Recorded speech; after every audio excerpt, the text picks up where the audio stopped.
давоми солҳои собиқаҳои кишвар бо таваҷҷӯҳи роҳбарияти олии мамлакат бахши хусусӣ низ дар ҳама самту соҳаҳо рушд намуд.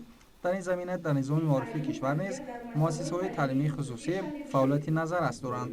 бо иштироки вакилони маҷлиси вакилони халқи шаҳри душанбе, намояндагони сарриёсати маорифи пойтахт ва роҳбарони муассисаҳои таҳсилоти миёнаи умумӣ ва томактабии ғайридавлатӣ машварати январӣ баргузор шуд.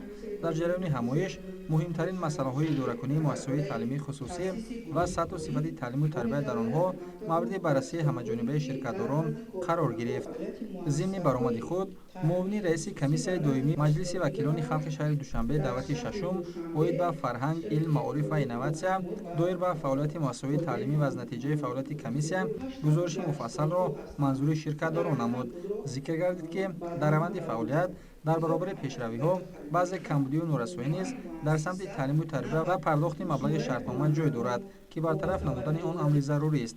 ҷои таъкид аст, ки ҳоло дар шаҳри душанбе 94 муассисаи таълимии хусусии мактабиву томактабӣ бо фарогирии кӯдакистонҳои назди корхонаҳои ташкилот фаъолият менамоянд. аз ин шумора 36 адад гимназияу литсей ва 58 адад кӯдакистонҳо мебошад.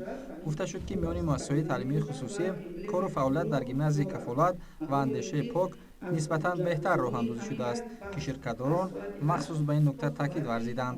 дар идомаи машварати роҳбарони муассисаҳои таҳсилоти миёнаи умумӣ ва томактабии ғайридавлатӣ, масъалаи баррасии лоиҳаи шартнома байни муассисаҳои таълимии ғайридавлатӣ ва сарриёсати маорифи шаҳри душанбе, ҳуҷҷатгузорӣ ва коргузорӣ дар муассисаҳои таълимӣ, тақвияти ҳамкориҳо бо муассисаҳои таҳсилоти иловагӣ, омили баландшавии сифати таҳсилот, моҳияти фаъолияти гурӯҳҳои омодагӣ ба мактаб мавриди муҳокимаронии ширкатдорон қарор гирифт. гузарондани чунин чорабиниҳо дар соҳаи маориф идома дорад.